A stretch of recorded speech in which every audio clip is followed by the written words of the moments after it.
오늘 말씀을 통하여 이 말씀이 하나님의 음성으로 들려지는 은혜가 있기를 주님의 이름으로 축복합니다. 아멘.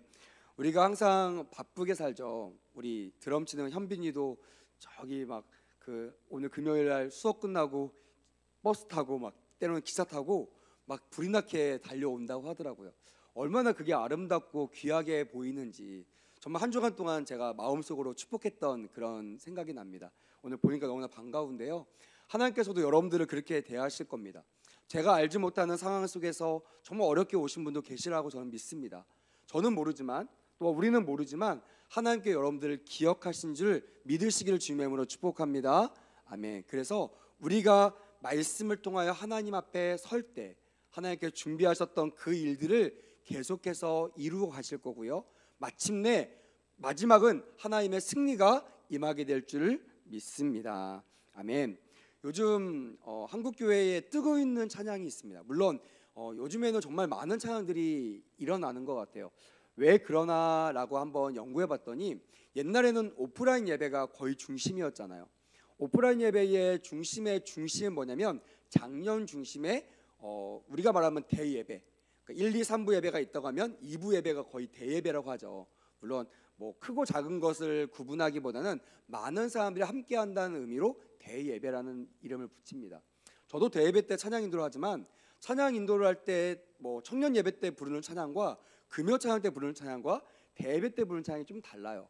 대예배 때는 많은 분들이 오시기 때문에 그들과 함께 할 수 있는 익숙하고 또한 함께 공감할 수 있는 그런 찬양들로 많이 선곡을 합니다.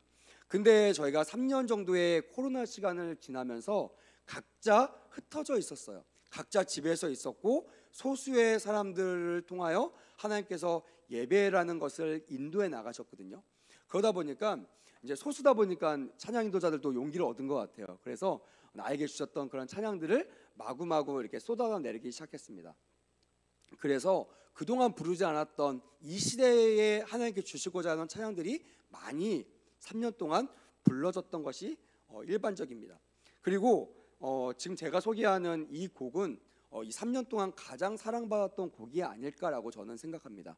우리 교회에서도 많이 불렀습니다. 우리 금요철 때도 우리 또 3부 예배 때도 우리 전사님께서 찬양도 많이 불러주셨던 그런 곡이거든요. 이 곡은 예수전도단 워십 리더 하면 가장 먼저 떠오르는, 또 저의 시대 말고요, 여러분들 시대에 가장 많이 떠오르는 심영진 목사님이라는, 그때는 간사님이었죠, 심영진 목사님이라는 분이 지었던 비준비하시니라는 찬양을 여러분들이 아실 것입니다. 아마 잘은 몰라도 이 가사, 또한 이 제목은 아마 들어봤을 것입니다. 제가 이 찬양을 뭐 그렇게 많이 부르지 않았는데 요 근래 기도하는 가운데 하나님께서 이 찬양을 저에게 주세요. 사실 이 찬양을 좋아하고 또 이 곡을 지었던 심영진 목사님을 좋아하는 것은 저보다 저희 아내가 더 좋아하거든요. 일단은 잘생겼어요. 그리고 목소리가 정말 좋습니다. 제가 보니까 이 시대에 하나님께 정말로 축복하셨던 목소리예요. 어떻게 저런 목소리가 나올 수 있을까? 근데 얼굴도 잘생기고요, 키도 크고, 또 우리 사모는 같은 학교에서 같은 아세연합신학대학교 예수원단 출신하면서 뭐 형진 오빠 막 이러면서 저의 질투심을 막 발휘하는 그런 일들을 서슴지 않고 얘기하는 그런 주인공 중 한 명이 심영진 목사님이세요. 뭐 여러 가지 멈출 수 없네 등 여러 가지 곡을 작곡하셨는데, 특별히 비준비하시니라는 찬양을 제가 이번 한 달 정도 계속 하나님께 생각나게 해서 찬양을 듣고 있다가 궁금했어요. 어떻게 이런 곡을 썼을까 하고 기사를 검색해 보니까 이런 이야기가 나오더라고요. 이 목사님이 지금 한국이 아니라 외국에서 사역을 하고 계시는데, 코로나로 인해서 많은 교회들, 한국뿐만이 아니라 한인 교회들, 외국에 있는 교회들도 똑같이 닫혀 있는 상황, 오지 못하는 상황, 혼자서 견뎌야 되는 그런 상황 속에서 교회는 온통 공공의 적으로 낙인을 찍혔던 그런 때가 있었습니다. 이제 우리가 기억이 가물가물할 텐데, 교회 나간다고 하면 다 코로나 집단으로 여기고 정말 말썽꾸러기들, 말 안 듣는 사람들, 모이지 말라고 하는데 모이는 사람들, 이런 집단으로 여겨질 때가 있었어요. 심지어는요, 이단이었던 신천지와 거의 같은 급으로 욕먹었던 때가 있었습니다. 그렇게 많은 사람들한테 공공의 적으로 낙인 찍혔던 그때, 하나님 앞에서 기도하던 이 심영진 목사님께 하나님께서 오늘 본문 말씀인 시편 147편 말씀을 주셨다고 해요. 그리고 이런 가사들이 마음에 묵상되었다고 합니다. 온 하늘이 구름으로 덮여 더 이상 빛이 보이지 않는 흑암과 같은 상황, 이 코로나 시절을 상징하는 그런 의미겠죠. 그리고 아무도 소망할 수 없는, 아무 소망도 가질 수 없는 끔찍한 심판의 때. 많은 설교자들이 얘기했습니다. 이때 3년 동안에 그동안 한국교회가 타락했던 그 열매입니다. 그 죄의 열매를 우리가 먹는 겁니다. 회개하십시오 라는 얘기를 정말 많이 들었을 것입니다.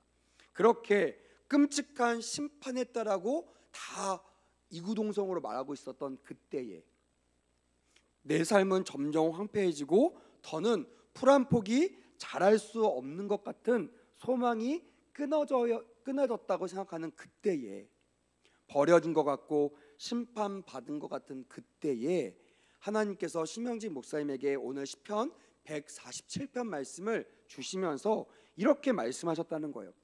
나는 지금도 일하고 있고 네가 나를 의지하면 이 소망이 끊어지지 않을 것이다. 이런 소망의 메시지를 주셨고, 그 소망의 메시지를 담아 작곡했던 곡이 비준비하시니라는 곡이라고 하더라고요. 이 사연을 듣고 이 찬양을 묵상하니까 더 은혜가 되었고요. 특별히 오늘 147편의 시편 말씀을 제가 설교를 준비하면서 2주 전부터 이 말씀을 묵상할 때 정말 저에게는 소망이 넘쳤습니다. 하지만 저 개인적인 저의 상황에서는요, 이 찬양, 이 고백이 그냥 100% 순종되어지거나 받아들여질 수가 없었어요. 참 많이 불편했습니다. 왜냐하면 1절 말씀 때문에 그래요. 1절 말씀 한번 보실래요? 1절 말씀 끝에 보면 이런 말씀이 있습니다. 하나님을 찬양하는 일이 선함이요 찬송하는 일이 아름답고 마땅하도다라는 말이 있어요. 그러니까 147편을 전체를 이해하려면, 전체를 우리가 받아들이려면 1절 말씀을 동의하고 1절 말씀이 받아들여져야 2절부터에 대한 말씀들이 우리 안에 풀어지는데, 사실 저의 상황은 1절 말씀이 넘어가기 어려운 상황이었어요. 회사는 정말 어려워져서요. 저는 이제 기도하는 역할을 하고 있잖아요. 기도하는데 기도가 버거운 거예요. 기도하면 뭔가 열려지고 뭔가 막 이렇게 막 뚫어지고 막 열려지고 해결되는 것이 보여져야 되는데, 기도는 하는데 그것이 실제로 나타나지가 않는 그런 광야 같은 그런 상황 속에서 모든 사람들 저를 바라보는 거예요. 모든 사람들이 와서 목사님 어떻게 해야 돼요? 목사님 희망이 있을까요? 목사님 이때 어떻게 해야 됩니까? 기도해 주세요. 저만 보면 다 그렇게 의탁하고 매달리는 것이 영적으로 부담감으로 사실 다가왔던 것도 사실이었습니다. 그래서 기도하러 올라가서 찬양이 안 나오는 거예요. 그냥 하나님 앞에 그냥 무턱대고 따지기 시작했습니다. 무턱대고 제 본론을 말하기 시작했어요. 하나님 살려주세요. 하나님 열어주세요. 기도하는 목사가 기도하는데, 기도하는 목사가 있는 학교인데 하나님 열어주셔야죠. 그렇게 기도하고 있어도 하나님의 침묵만을 계속 마주대할 수밖에 없는 그런 상황 속에서 참 많이 어려웠습니다. 근데 1절 말씀에 하나님을 찬양하는 것, 하나님을 찬송하는 것이요 어떻다고요? 마땅하다고 하면서 덧붙여 뭐라고 얘기했어요? 아름답대요. 마땅하다는 것도 힘든데 그냥 덮어놓고 무턱대고 그리 아니하실지라도 하나님을 찬양하는 것이 마땅하다, 이 말도 너무나 받아들이기 어려운데, 그런 사람을 일컬어 하나님은 아름답다라고 표현하는 거예요. 이게 정말 저는 너무 어려웠어요. 그래서 한 이틀 정도 이 말씀을 묵상할 때 사실은요 1절이 안 넘어가더라고요. 제가 다 아는 말씀이에요. 이 말씀을 한 수십 번 설교했습니다. 근데 이번 2주 동안은요 1절 말씀이 안 넘어가는 거예요. 설교가 안 돼요. 1절이 동의가 안 되니까, 1절을 받아들일 수가 없으니까 2절부터 내려가는 말씀이 동의가 안 되는 겁니다. 혹시 여러분들 가운데 저와 같은 삶을 살고 계신 분이 계시다면, 하나님 찬양하는 거 어려워요, 하나님 찬송하는 거 제 마음대로 안 돼요, 안 나와요, 이런 저와 같은 상황에 있는 분들이 계시다면 오늘 말씀을 통하여 은혜를 받았던 저처럼 오늘 말씀을 통하여 해결되는 은혜가 있기를 주님의 이름으로 축복합니다. 아멘. 자, 그래서 제가 이렇게 하나님 앞에 덮어놓고 무턱대고 선하다고 고백하라고요? 찬양하라고요? 하나님은 신실하다고 얘기하라고요? 전할 수 없어요. 보여주셔야죠. 하나님 경험하게 하셔야죠. 이 정도는 좀 해결해 주셔야지만, 숨통을 틔워 주셔야지만 제가 찬양하는 게 마땅하지 않을까요? 라고 얘기하는 저에게 끊임없이 하나님께서 1절 말씀을 통하여 저에게 딜해 오시는 거예요. 먼저 나를 찬양하지 않으렴. 먼저 찬양하는 게 마땅하지 않을까? 네가 그렇게 설교했잖아. 네가 청년들 그렇게 권면했잖아. 먼저 하나님을 찬양하라고, 존재 자체로 하나님을 영광을 돌리라고 말했잖아 하면서 수많은 권면들이 저를 계속 설득하기 시작했습니다. 그리고 진짜 원망스러운 상황 속에서도 신실하신 하나님, 그 하나님을 조금씩 보기 시작했어요. 그러면서 갑자기 원어를 보고 싶은 거예요. 물론 저도 목회자니까 원어를 봅니다. 근데 모든 설교 때 원어를 많이 보진 않아요. 저도 어렵거든요. 근데 갑자기 1절 말씀이 풀리지 않으니까 제 마음속에 원어를 봐라라고 말씀하시는 거예요. 그래서 제가 성경 사전을 통해서 원어를 보기 시작했어요. 여기에 원어의 한 단어가 2번 나오는 그 경우가 이번 1절 말씀이거든요. 그 단어가 뭐냐면 히브리어로 키라는 단어예요. 키. 이 키는요, 이 키를 저는 묵상하면서 정말 눈이 번쩍 뜨여지고 키를 받아들이면서 2절 말씀부터가 풀어지기 시작했어요. 이 키는 성격으로 보면요, 분명히 강조하는 그런 강조형입니다. 그러니까 강조할 때 쓰는 단어가 히브리어 키라는 단어예요. 이거의 의미는 앞에나 뒤에서 모든 인과적 관계를 가리킬 때 나타내는, 가리킬 때 쓰임받는 그런 기본 불변사라는 성격을 갖고 있습니다. 그러니까 앞에가 풀리지 않고 뒤에가 풀리지 않을 때 이 앞과 뒤를 자연스럽게 연결시켜 줄 때 반드시 필요한 그런 불변사가 뭐라고요? 키라고 하는 히브리어 불변사라는 거예요. 우리식으로 표현하면요, 이렇게 표현이 됩니다. 뭐뭐 때문에, 뭐뭐일 때, 그리고 확실히, 확실한 이라는 단어로 우리가 해석될 수 있어요. 앞에가 납득되지 않아요. 하지만 뒤에 찬양할 때요, 하나님께서 찬양하는 우리에게 분명하게 깨닫게 하시는 것이 있어요. 아, 이것 때문에 하나님을 찬양할 수 있구나, 이것 때문에 하나님께 나를 찬양하라고 하셨구나 라는 것을 확실하게, 또한 그렇게 할 때 하나님께서 연결시켜주고 해석해줄 때 사용하는 단어가 히브리어 키라는 단어였다는 거예요. 이것이 하나가 아니라 2군데에서 나타나는, 다시 말하면 강조하는 의미로 사용됐다는 것을 제가 깨달을 때 저는 좀 풀려나가기 시작했어요. 즉, 하나님은 선하시기 때문에 찬양해야 되고, 그러기 때문에 확실히 찬송하는 것이 당연하다는 것을 제가 조금씩 받아들이기 시작했어요. 우리는 어떤 이유가 있어야 찬양하잖아요. 제가 계속 기도했잖아요. 하나님, 이거 열어줘야지만 내가 찬양할 거 아닙니까? 적어도 이 정도는 좀 풀어주셔야 제가 하나님 앞에 낯을 들고 하나님을 신뢰할 수 있지 않겠습니까? 라고 얘기하는, 라고 원하는 것이요, 저뿐만이 아니라 여러분들의 기도의 스타일일 겁니다. 근데 하나님은요, 오늘 1절 말씀을 통하여 하나님께 찬양하며 영광 올려드릴 때 깨닫게 하시는 거예요. 아, 이렇기 때문에 하나님을 찬양하는 것이 마땅하구나. 아, 이거 할 때 하나님께서 이렇게 일하셨기 때문에 내가 하나님을 당연하게, 확실하게 찬양하는 것이 옳구나. 그것이 하나님 앞에 선하구나, 하나님 앞에서 좋은 일이구나, 아름답구나라고 인정할 수 있다라는 것입니다.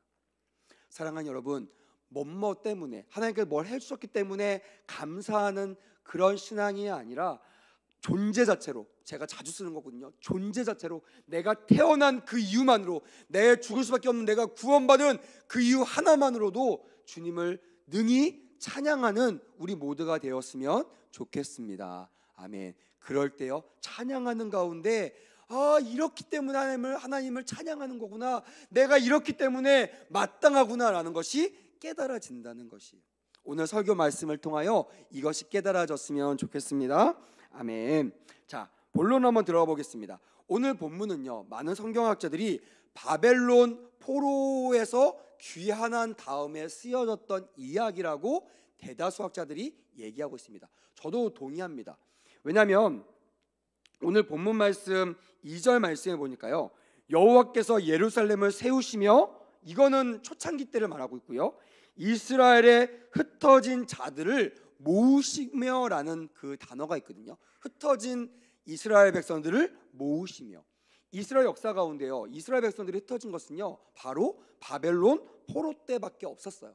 그때가 처음이었습니다. 그래서 많은 학자들이 이때는 바벨론 포로에서 귀환하고 난 다음에 쓰여졌을 것이다 라고 강력하게 주장하고 있는 것입니다. 여기에 왜 예루살렘에 세워졌다는 말을 할까요? 저는 이 예루살렘에 좀 주목하기 시작했습니다. 여러분 예루살렘 가보신 분도 계시겠지만 저도 성지순례 가보니까요, 예루살렘이 그렇게 화려하거나 중요하거나 아니면 멋있는 도시가 아니에요. 서울은요 거기에 비하면요 진짜 멋있는 도시고요, 의왕시는요 제가 보기엔 백운호수는요 정말 갈릴리 호수는 정말 세 발의 피가 될 정도로 그렇게 정말 보잘것없는 도시가 예루살렘이라는 도시예요. 근데 그렇게 작고 초라하기에 짝이 없는 그 작은 도시를 하나님께서 왜 세우셨을까? 그건요 하나님의 역사를 일으킬 만한 그런 일으키기로 작정했던 그런 곳이기 때문에 그래요. 다시 말하면 예루살렘 자체가 그럴 만한 도시였기 때문이 아니라 하나님께서 그러하시겠다라고 작정했던 도시가 예루살렘이기 때문에 쓰임을 받았다라는 것이에요. 이거는 우리의 인생에 정말 귀한 도전이 되어야 될 줄 믿습니다. 많은 사람들은요 내가 잘났기 때문에 하나님께 나를 쓴다고 얘기합니다. 하나님 제가 이 정도인데 저를 안 쓰시고 배기겠어요? 내가 이 정도니까 나를 쓰시겠지. 나 노래 너무 잘하니까 나를 찬양 사역자 쓰시겠지. 내가 봉사 잘하니까 나를 봉사부서 시키겠지. 내가 인격이 좋으니까 나를 리더로 쓰는 게 당연한 거 아니야? 라고 생각하는 그런 상황들이 하나님 보시기엔 너무나 안타깝다라는 거예요. 그래서 하나님께서 뭘 하시냐면 흔드세요. 흔들 때 사람들은 납득할 수 없잖아요. 내가 당연히 서야 되는데, 내가 있는 건 당연히 잘 돼야 되는데, 근데 아무 이유 없이 흔들리는 거예요. 아무 이유 없이 힘듦과 또 고통이 나한테 따라오는 거예요. 그때 사람들은 깨닫게 됩니다. 이거를 세우시는 이도 내가 아니고 이것을 흔드시는 이도 내가 아니다. 그럼 어떤 결론에 이르죠? 이것을 세워주시는 분도 누구시라고요? 내가 아니라 하나님이라는 것을 고백하게 된다는 거예요. 혹시 여러분들이 흔들리고 있습니까? 하나님께 여러분들 흔들고 계십니까? 여기에 집중하지 마시고 이것을 멈추실 분이 하나님이시라는 사실에 집중하시는 은혜가 있었으면 좋겠습니다. 그렇게 하나님께 세우셨던 그 예루살렘을 하나님께서 무너뜨리셨어요. 큰 충격이었죠. 저번에 제가 설교했죠. 이거는 말도 안 되는, 상상도 하기 싫은 거예요. 왜냐하면 하나님의 영이 임하는 하나님의 백성, 하나님의 나라, 하나님의 성전이 무너진다? 이건요 누구도 상상할 수 없었던, 다시 말하면 백운수교회가 무너진다는 것을 백운수교 성도들은 절대로 상상할 수가 없죠. 담임 목사님과 부목사와 누구도 그거는 상상도 할 수 없는 거예요. 근데요 하나님께 영광 올려드리는 그런 모습이 아니면 이 아름다운 백운호수도 하나님께서 흔드신다고요. 왜요? 무너뜨리려고요? 아니요. 이것을 세운 이가 누구며 이것을 세울 이가 누군지를 너희들이 깨닫기를 원하신다는 거예요. 빨리 깨닫는 것이요 무너지지 않는 길이고요, 빨리 깨닫는 것이 멀미 덜하고 제자리로 돌아오는 길임을 이스라엘 역사를 통해서 우리는 배울 수가 있는 것입니다. 그래서요 오늘 이 본문 말씀을 통해서 우리는 이 귀한 은혜를 깨닫게 될 것입니다. 아마 좋은 성경 위에는 오늘 본문 위에 이렇게 써 있을 겁니다. 피조 세계와 이스라엘 역사를 다스리는 하나님, 이런 그 부주제가 아마 적혀 있는 성경책도 있을 겁니다. 제 성경책에 이렇게 써 있거든요. 피조 세계, 그러니까 하나님이 만드신 세계와 이스라엘 역사, 사람들은 우리의 역사라고 하지만 하나님의 역사거든요. 이스라엘 역사는 하나님이 조그마한 나라를 세우셨고 조그마한 나라를 망하게 하셨고 또 어떻게 하세요? 다시 회복하게 하셔서 세워주시는 역사도 바로 하나님께서 하셨다. 그래서 우리의 생사복이 하나님 손에 있다는 것이 오늘 147편에서 우리가 얻을 수 있는 교훈이라는 것입니다. 그래서 이런 맥락으로 하나님께 온전하게, 하나님 내가 사는 것도, 내가 망하는 것도, 내가 어려운 것도, 내가 고난받는 것도, 내가 깨닫는 것도, 내가 은혜 가운데 우는 것도 다 하나님의 은혜입니다라고 하나님을 찬양하는 1절 말씀이 통과되어지기를 주님의 이름으로 축복합니다. 아멘. 이게 깨달아지면요, 그 뒤가 풀어져요. 자, 한번 보겠습니다. 3절 보니까요, 하나님께서 이렇게 말씀하세요. 한번 띄워줘 보실래요? 3절 이렇게 되어 있습니다. 상심한 자들을 고치시며 그들의 상처를 싸매 시는도다라고 되어 있습니다. 하나님께서 이스라엘 백성들, 흩어져 있는 백성들을 모으셨다라는 그 2절 말씀 다음에 이런 의미심장한 말씀을 하세요. 여러분, 이 말씀은 어떻게 들리세요? 상심한 자들을 고치시며 그들의 상처를 싸매는 것과 흩어진 이스라엘 백성들을 모으는 것의 인과관계가 어떻게 됩니까? 왜 흩어진 백성들을 모으셨을까라고 저는 받아들이게 되더라고요. 왜 굳이 하나님께서 그냥 버리시고 새로운 민족을 택하셔도 문제가 안 되잖아요.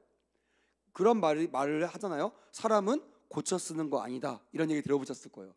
이미 하나님 앞에 책망 받은 그 이스라엘 백성들을 굳이 고쳐 쓰시는 것보다 아예 새로운 민족을 택하셔서 제2의 백성들을 세우신 것이요, 어찌 보면 더 온전할 수 있을 거라고 생각되지만 하나님은 다르셨다는 거예요. 왜냐면요, 3절 말씀 때문에 그래요. 왜요? 하나님의 관심, 하나님의 목적은 잘난 사람, 거룩한 사람, 잘하는 사람만 데리고 하늘나라 가는 것이 아니라 이 땅에서 상처받고 소외당하고 하나님 없이면 살 수 없는 그런 저와 여러분들 같은 불쌍하고 연약한 자들을 위로하고 싸매어 주시기 위하여 하나님께서 불러 모아 주신다는 것이에요. 깨달아지시면 아멘. 이게 하나님의 은혜인 것 같아요. 그래서 우리가 아버지 앞에 돌아오면 모든 사람들은 기회가 있다라는 것이 성경이 말하는 복음입니다. 그 어떤 사람도, 그 어떤 환경도 하나님은 그 환경과 상황을 보지 않아요. 그의 과거 죄력을 하나님께 들추지 않으십니다. 우리가 하나님께 회개하면요, 한 번도 죄를 짓지 않은 사람처럼 우리를 그렇게 깨끗하게 여겨 주시는 분이 우리 은혜로우신 하나님이시라는 거예요. 그분께 오늘 말씀을 통하여 돌아오는 은혜가 있기를 바랍니다. 상처난 상심한 사람들을 고치시며 그 상처를 싸매어 주시기 위하여 불러 모아 주셨다라는 거예요. 우리가 오늘 금요 기도에 나온 이유도 동일할 것입니다. 목사님, 저는 문제가 없는데요. 여러분, 그런 사람도 있을 수 있어요. 저는 문제가 많은 사람이라 그런 사람들이 정말 있을까 했는데 그런 사람들도 있더라고요. 평탄한 생활, 제 삶에는 문제가 없는데요, 저는 지금 너무 괜찮은데요. 오케이, 그럴 수 있어요. 하지만 그의 인생의 보장이 언제까지 될지는 정말 보장할 수 없는 상황이기 때문에 이 말씀을 통하여 준비하는 시간이 되었으면 좋겠고요. 저처럼 지금 당장 하나님의 도우심이 없으면 살아갈 수 없는 그런 절벽 사회 같은 상황 속에 있는 분들은 오늘 말씀이 구원해내는 그 하나님을 경험하는 시간이 되어야 될 것입니다. 자, 그리고 두 번째 보니까요, 4절 말씀에 이렇게 기록되어 있습니다. 4절 한번 보여주세요. 한번 읽어보겠습니다. 시작. 그가 별들의 수요를 세시고 그것들을 다 이름대로 부르시는도다 라는 가사가 있어요. 그런 시가 있습니다. 우리 그 심영진 목사님도 이 가사를 그 곡에다가 이렇게 써 놓으셨거든요. 제가 그냥 가사 노래 볼 때는 이 말씀이 얼마나 위대한 말씀인지를 몰랐습니다. 여러분, 하나님께서 왜 굳이 내가 너를 안다 라고 얘기하는 것과 내가 장로님을 안다, 내가 권사님을 안다, 내가 집사님을 안다, 내가 목사를 안다, 내가 우리 청년을 안다 라고 이름을 부르는 것은요, 완전히 차이가 있습니다. 많은 사람한테 내가 너희를 사랑해 라고 얘기하는 것과 나는 현빈이를 사랑해 라고 얘기하는 것은요, 현빈이가 달라. 지금 깜짝 놀랐어요. 막 이러다가 목사님, 내가 나를 불렀어? 이게 되는 거예요. 하나님 왜 그가 별들의 수요를 세시고 다 그 이름대로 부르셨다라고 이 장면에 이렇게 말씀하셨을까? 흩어진 백성들은요, 되게 흔들렸을 겁니다. 정체성이 되게 흔들렸을 거예요. 정말 내가 하나님의 백성 맞나? 하나님 나를 사랑하셨던 그런 선민 맞나? 내가 돌아오는 게 맞나? 내가 돌아온다고 하나님 나를 사용하시는 것이 맞을까? 사용하실까? 라는 그런 두려움과 염려 속에서 우리가 할 수 있는 것은 무너진 성벽을 세우며 하나님께 더 가까이 나가는 것이 교만한 마음이 아니라 진짜 겸손한 마음으로 돌을 쌓으며 성벽을 재건하며 하나님 앞에 무너진 제단을 쌓으며 하나님 저를 용서해 달라고, 다시는 제가 이런 어리석은 일을 저지르지 않게 달라고 아버지 앞에 애원했던 그들처럼 그들에게 하나님께서 오늘 말씀을 주시는 거야. 얘들아, 너희들 그냥 온 거 아니야. 너희들 저 바벨에서 고난받다가 왔잖아. 1차, 2차, 3차 때 나눠서 왔잖아. 그거 그냥 온 거 아니야. 그거 다 내가 너의 수요를 예측하고 계획하고 너희를 부른 거야. 여러분, 그거 아시죠? 바벨론이 멸망당했습니다. 누구에게요? 페르시아. 성경에는 바사라고 얘기하는, 바사, 페르시아. 페르시아라는 그 나라가 정말 그 당시 가장 강대국이었던 바벨론을 무너뜨립니다. 그러면서 그 나라를 다스리고 있던 이 고레스라는 왕에게 성경을 보니까 하나님의 영이 고레스에게 임하시니라는 구절이 있어요. 저는 이거를 가슴에 깊이 새깁니다. 어떻게 이런, 그러니까 그 백성들, 남의 나라, 그러니까 다른 나라, 내가 정복한 나라가 이미 정복하고 있던 그런 그 뭐라고 하죠? 그런 노비들, 그런 사람들을 그냥 풀어준다는 것은요 쉽지 않은 일이죠. 그들은 그냥 써도 돼요. 왜냐하면 내가 그들의 주인을 내가 먹었기 때문에, 내가 정복했기 때문에 그 주인의 종들을 내가 쓰는 것은 당연한 겁니다. 근데요, 고레스에게 누가 임했다고요? 하나님의 영이 임했다고 성경은 기록하고 있어요. 여러분, 여기에 주목하셨으면 좋겠어요. 백성들은 몰라요. 고레스에게 하나님의 영이 임했는지, 그냥 갑자기 나라가 바뀌면서, 우리를 정복한 나라가 바뀌면서 아주 고마운 고레스라는 왕이 우리를 귀국시켜줬다라고만 알고 있었을 거예요. 근데 하나님은요 계획하셨습니다. 그냥 고레스 한 명이 아니라 그에게 임하셔서 그에게 감동시키셔서 말도 안 되는 전무후무한 일들을 일으켜 세워주셨기 때문에 이스라엘로 돌아올 수 있었다는 거예요. 그래서 그걸 설명하시는 거예요. 이 별들의 수요를 내가 셌다. 내가 다 계획했고 내가 몇 개가 필요하고 몇 개가 뭐 하는지를 나는 이미 준비하고 있었다. 그래서 뭐라고 해요? 그것들을 다 내가 이름대로 불렀다. 그 말은 뭐예요? 네가 온 거 다 내가 너의 이름을 불렀기 때문이야. 사랑하는 여러분, 오늘 이 자리에 온 거 여러분들이 온 것이 아님을 고백하시기를 바랍니다. 아멘. 하나님이 여러분들 이름을 부르셨습니다. 믿으시면 아멘. 하나님 여러분들의 기도를 듣기 원하셨기 때문에 부르셨습니다. 믿으시면 큰 소리로 아멘. 아멘. 그렇기 때문에 우리가 기도하는 것이요 능력 있는 기도인 거예요. 내가 기도를 많이 하는 사람이 기도했기 때문이 아니라 주님이 오늘 작정하셨다고요. 저 별 볼 일 없는 이스라엘을 선택하셨던 그 하나님이 오늘 별 볼 일 없는 저와 여러분들을 선택해서 부르셨고요. 기도도 못하는 우리들에게 나라와 민족을 위해서, 교회를 위해서, 또한 우리가 기도하는 제목들 위해서 기도하게 하시는 말미암아 그 일들을 이루기를 원하셨다는 것을, 이루셨다는 것을 우리에게 증거하라고 우리를 오늘 불러주셨다는 거예요. 여러분, 이 부르심에 응하셨던 여러분들 축복의 사람임을 고백하시길 주님의 이름으로 축복합니다. 아멘. 그래서 여러분들이 축복한 사람들이에요. 그래서 여러분들이 정말 잘 오신 거예요. 그래서 복이 있을 것입니다. 자, 시간이 없으니까 넘어가도록 하겠습니다. 그렇게 하나님께서는 그런 별들을 세시고 그의 이름을 부르셨고요. 또한 하나님께서는 10절과 11절 말씀을 통해서 우리에게 분명하게 말씀하세요. 뭐라고 말씀하세요? 여기에 말의 힘, 다시 말하면 우리가 싸워서 이긴 근거들 있죠. 우리가 만약에 뭐 땅을 투자했는데 그 땅이 막 땅값이 올라가지고 부자가 됐어요. 그럼 뭐라고 얘기합니까? 와, 너는 정말 성경 지명이 있어. 야, 너는 정말 투자의 달인이야. 그래서 막 어깨가 올라가죠. 그래, 한번 내가 다른 데 한번 투자해 볼까? 근데 여러분, 겸손한 사람들은요 그 앞에서 뭐라고 고백하십니까? 다 하나님의 은혜였습니다. 하나님께 저를 불쌍히 여기셨습니다. 그래서요 더 많은 투자를 하는 것에 앞장서는 것이 아니라 뭘 해야 돼요? 결산하는 거죠. 하나님께 감사하는 거고요, 하나님께 돌려드리는 거고요, 하나님의 은혜 앞에서 내가 무엇을 해야 될지 다시 묻는 그 행위가 반드시 뒤따라야 한다는 거예요. 이제 사람들은요 말의 힘, 말의 능력, 내가 싸우는, 내가 달려갔던 이 말이 너무나 대단한 말이야, 이것만 의지하기 때문에요, 다시는 물어보지 않고 내가 적군을 향해 달려나가는 거예요. 그거 어떻게 돼요? 하나님께서 그 다리를 꺾어버리세요. 그 적군을 통해서 그 말에 탄 사람을 낙마케 하십니다.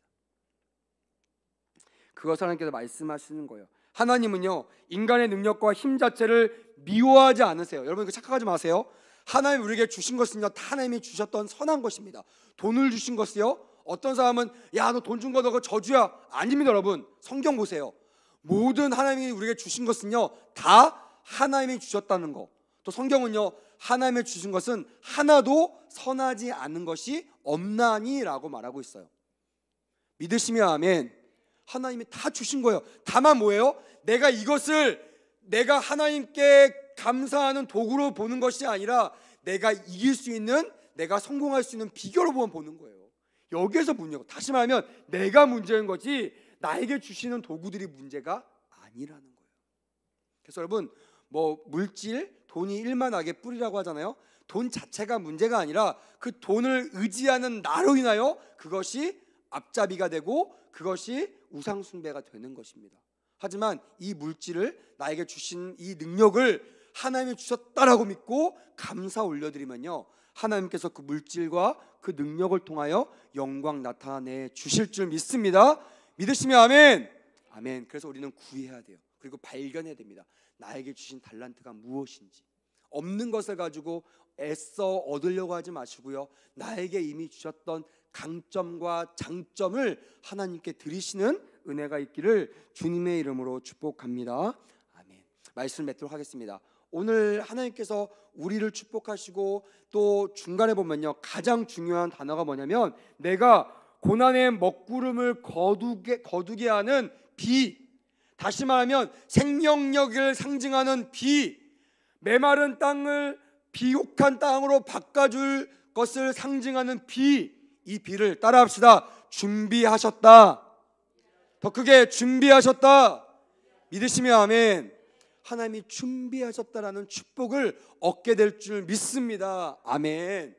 그래서요, 그것을 얻기 위하여 내가 가진 모든 것들을 의지하는 것이 아니라 내가 태어난 거, 내가 죽을 수밖에 없는 나를 구원한 거, 이 어려움 속에서도 다른 사람처럼 하나님을 떠나가는 가나안 성도가 아니라 하나님께 더 가까이 애원하며 애통하며 기도의 자리에 나오는 그런 사람으로 내가 서 있는 그 자체가 하나님께 마땅히 찬양해야 될 기도 제목으로 인정되시는 그런 귀한 밤 되시기를 주님의 이름으로 축복합니다.